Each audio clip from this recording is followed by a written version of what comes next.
আমি আগৰ পৰাই কৈ আহি আছোঁ কংগ্ৰেছৰ চিম্বলত আমি এটা MLA হ'ব নিদিওঁ। কংগ্ৰেছৰ চিম্বলত MLA 0 হ'ব। গোৱালপাৰা জিলাত 2021-ত 4টা পাইছিল, 2026-ত 4টাৰ পৰা 0 পাব দেখা যাব। এইটো একদম খাটাং। পশ্চিমৰ কথা চিন্তা কৰা নেকি? সকলোৱে মাথা মাৰি আছে, পূবৰ কথা চিন্তা কৰি আছে। কি হ'ব আচলতে পূব বুলি কথা নাই, জলেশ্বৰ পূব দুইটাই আমি জলেশ্বৰত অলপমান আত্মবিশ্বাস কম আছে জনগাঁথনি হিচাপে, কিন্তু পূবত আমি NDA হিচাপে জিকিম।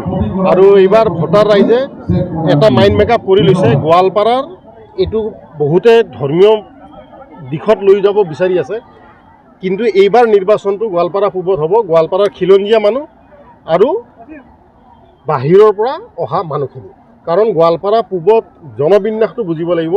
হিন্দু, দেশী, গৰীয়া 1951 চনৰ আগত অহা বংগমূলীয় মুছলমান, 1971 চনৰ আগত অহা বংগমূলীয় মুছলমান, 1971 চনৰ পিছত বংগমূলীয় মুছলমান যিসকল বৰপেটা হৈ গোৱালপাৰা পূবত সোমাইছে।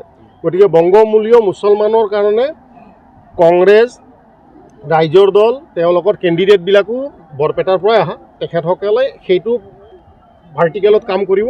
আমি আমাৰ গোৱালপাৰাৰ যিখিনি গোৱালপাৰাত বতাহ, পানী, ঠাই ডাঙৰ হোৱা ভোটাৰক লৈ আমি কনচেনট্ৰেট কৰিম।